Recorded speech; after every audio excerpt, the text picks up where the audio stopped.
friends, this is the Miss Fluffy from our Half Acre Homestead. Today we're going to use some of my canned rabbit for a rabbit pie. And pretty much all you're going to need for this is a jar of rabbit, unless you want to cook down your rabbit. I'm going to use my can because the rabbit needs to be cooked. So this is an excellent opportunity for me to use my home canned rabbit. But before we get to that, we'll need the rabbit, you'll need your pastry makings. You're going to need a couple of tablespoons of butter, a couple of tablespoons of flour, quarter cup of cream. You're going to need to reserve the liquid from your rabbit, and you're going to need onions. Now once again, I have chosen green onions, but I've chosen for a reason. Someone gave me a tip the other day, and forgive me, my friend on YouTube, if I can't remember who it is, but they said when you cut these little roots off, to replant them and they'll grow again. So I've got a little thing of organic potting soil here, and I also found 2 leeks, a little bit of dirt there, out of my herb garden that so far have survived. So I'm going to plant these too. So first off, before we do anything, I'm going to get this stuff ready. If this works, I'll have green onions all winter. Okay, there's our 2 leeks. And let's just tuck all these in here, and we'll give it a good watering. And we'll see in a week or so what happens. All right, I'm going to water this and put it on a sunny windowsill, and I'll be back when I've washed my onions and I've got everything ready to go. Alrighty, let's start with our pastry.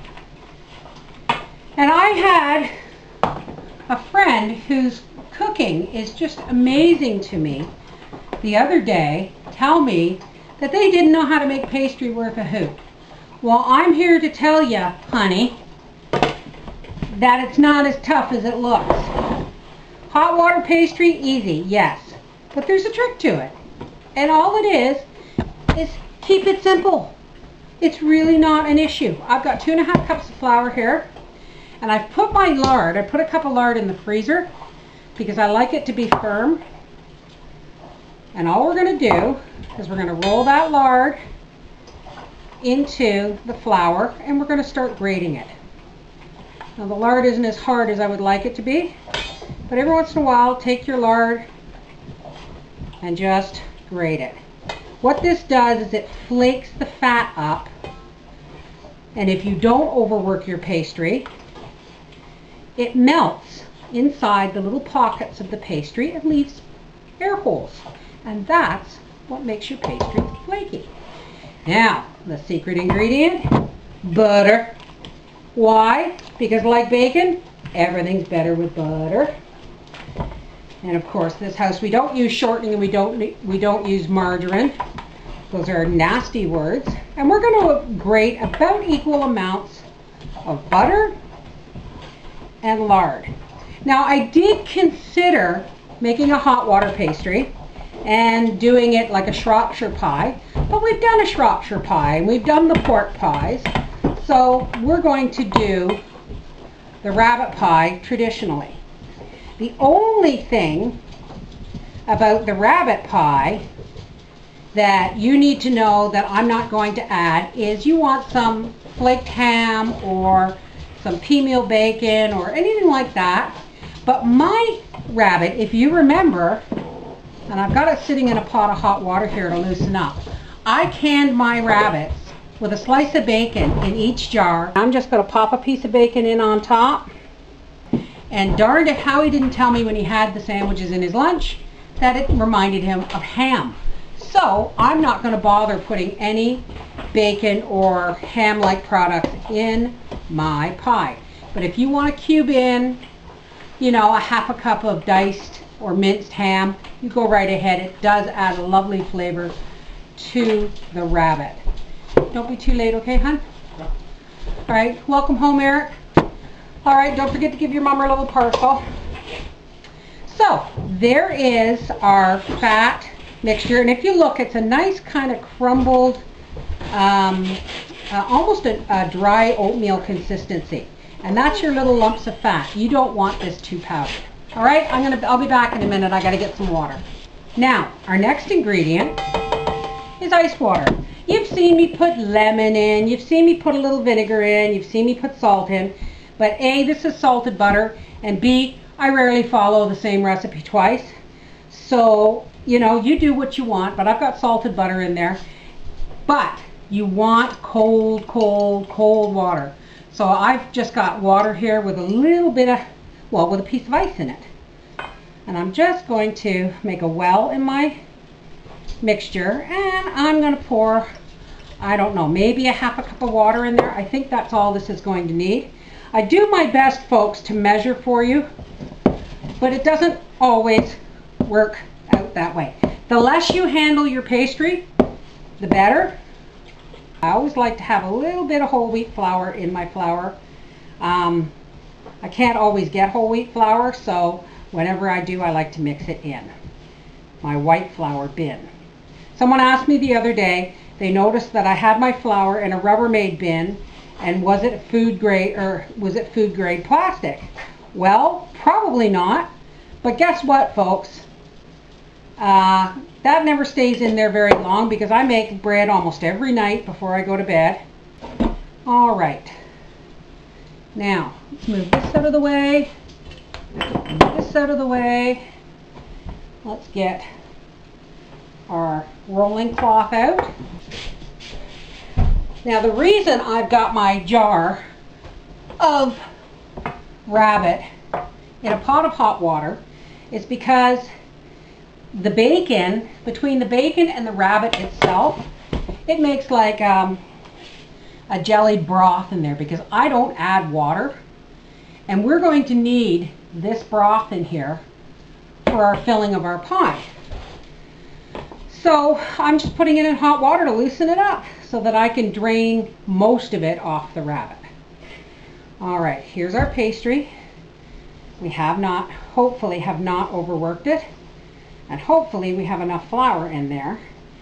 It's really a texture thing, you know, like personal, how you feel texture wise.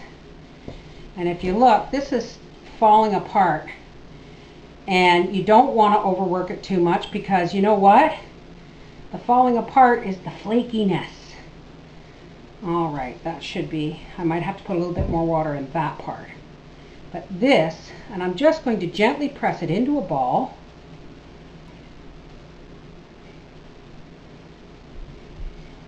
Okay, we're going to take my favorite $1 rolling pin.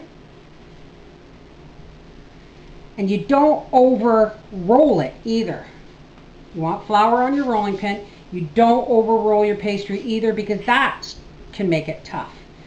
So it's just one of those things that, you know, you eventually get the hang of. You just got to keep at it. I remember once on a Thanksgiving taking a pie, and I was in such a rush going to my brother's that I undercooked the pie, so the pastry was not quite as flaky as it should have been. And my brother, he took one bite of it and said, I'm not wasting my dessert on this. This is horrible pie. Well, I tell you, I was crying and I went outside and oh my goodness. But it gets easier. All right, we just want to set this in here. Okay. Well, anyway, there's the bottom. Let's get the top together and set aside. Yeah, I'm going to need a little bit more water in here. And my ice cube is just about melted, so it gives me just enough. Okay. I think what I'm going to do is I am going to put this in the fridge to chill until we're ready for the top. And I'm going to put the bottom in the freezer to firm up. All right, we'll be right back when I clean this up and we start on our filling. Okay, let's take our rabbit out of the water. I'm going to save that pot for later.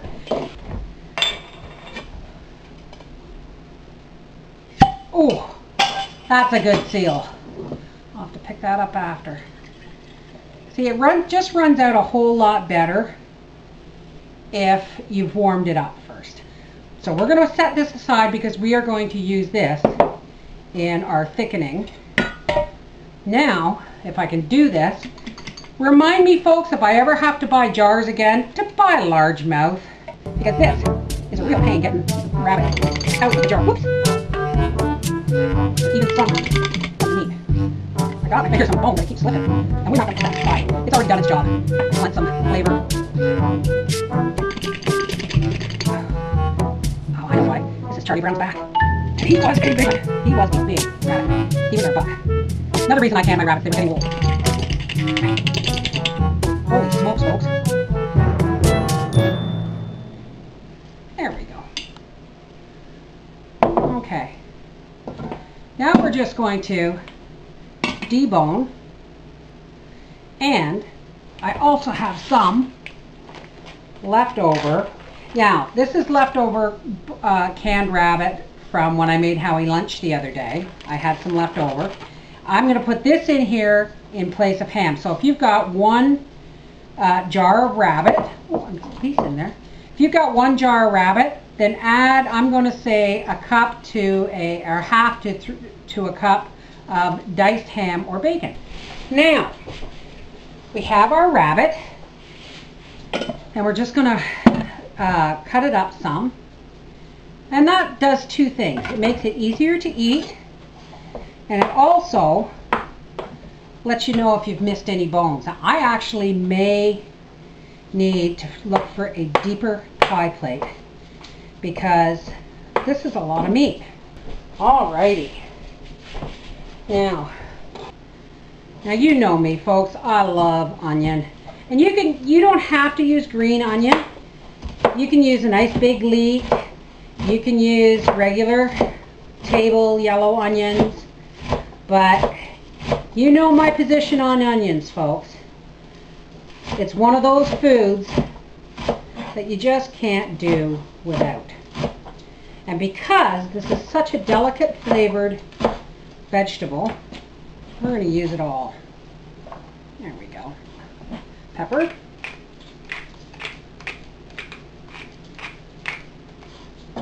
I almost forgot my parsley. I brought it from the garden.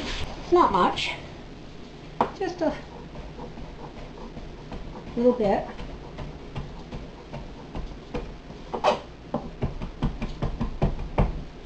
There we go. Just like that.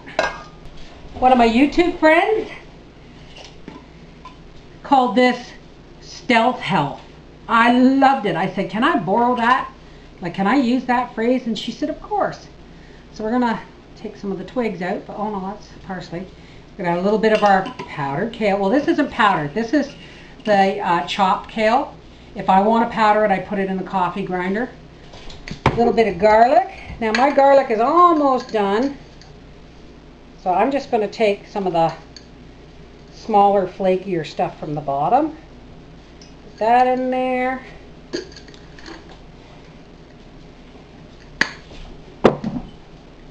A 2-finger pinch of salt,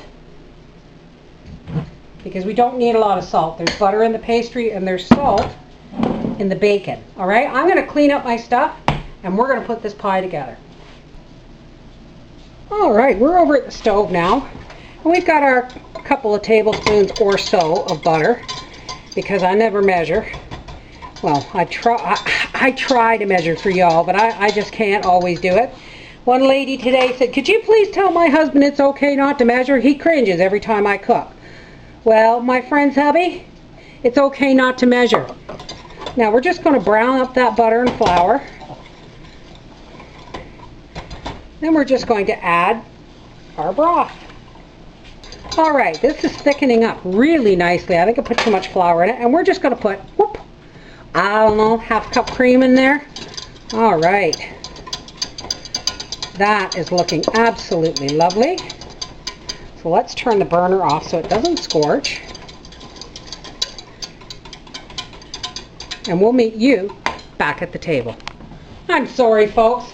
Here I was talking away, and I didn't even know the camera was not recording. what I have done is I have put a pastry in the cake pan. It's an old beaten up cake pan, but it does the job. Because I don't think this shallow pan is going to hold all this. So I've got this here and I've pressed my dough up a little bit. We don't want to, like I said, you don't want to overhandle it. So whenever I make my pastry first and then I put it in the fridge to chill because I don't want all those little bits of fat and butter melting. So I put it in the fridge to chill until I need it. And here we have our rabbit and our onions and leeks, our Stell Health. God, that's just so cute, the Stell Health. And some fresh parsley, and so a little bit of salt, a little bit of pepper, a little bit of garlic powder. And all we're going to do, now that may sound like a lot of seasoning, all this onion and stuff, but you wait. Here we go. We're just going to pop this all in here, and I was right. It did need the cake pan. Isn't that beautiful? Isn't that just lovely? Okay, now we're going to take our cream sauce that we made with the broth, a bit of flour, a bit of butter, a bit of cream, and we are just going to pour that all over. Oh my goodness. And I did take the liberty of sticking my finger in that sauce and tasting it off camera. I mean, sticking a spoon in the sauce and tasting it off camera. It tastes like cream of chicken soup almost. It's just lovely. There we go. Okay, now we're going to take our top and we're going to invert it. We're just going to cut the hole in that pastry just like that. And then we're going to just flip this over just like that. And I'm going to let it thaw a little bit because, or maybe I can just press down into the pie the edges, or there's the edges coming up. We'll just break them off here. There's the edges of the crust underneath. I know, it's not very professional. But I mean, you know, when things go wrong and you've got the wrong size pie shell, well, you gotta use your noodle for more than a hat rack. So we're just going to cut this bit of frozen pastry off here around the edge.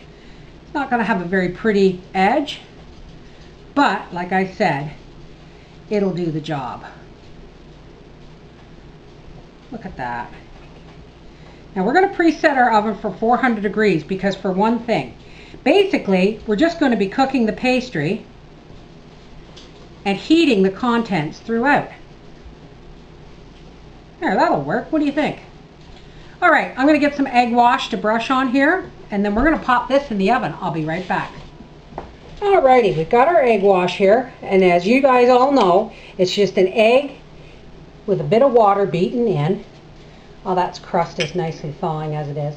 Now I've got this on a cookie sheet for one simple reason. Is there's a lot of cream sauce in here, and if it bubbles over, I don't want to have to change the foil in the bottom of my oven. So we're just going to brush this on here.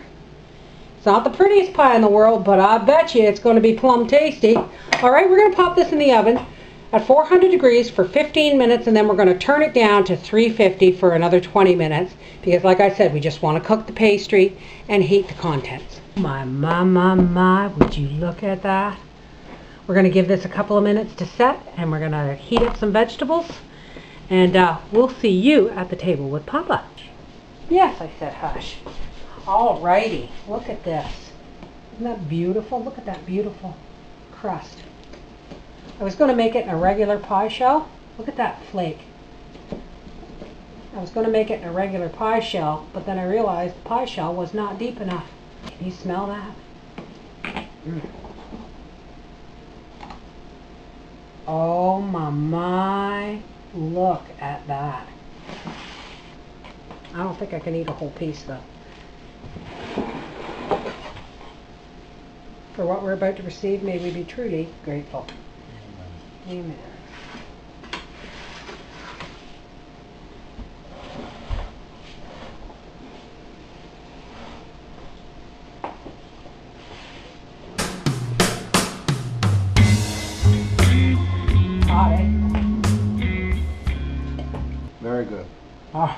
He spoke. This is the Mrs. Volpe from our half-acre homestead saying, another pie. Have a good one.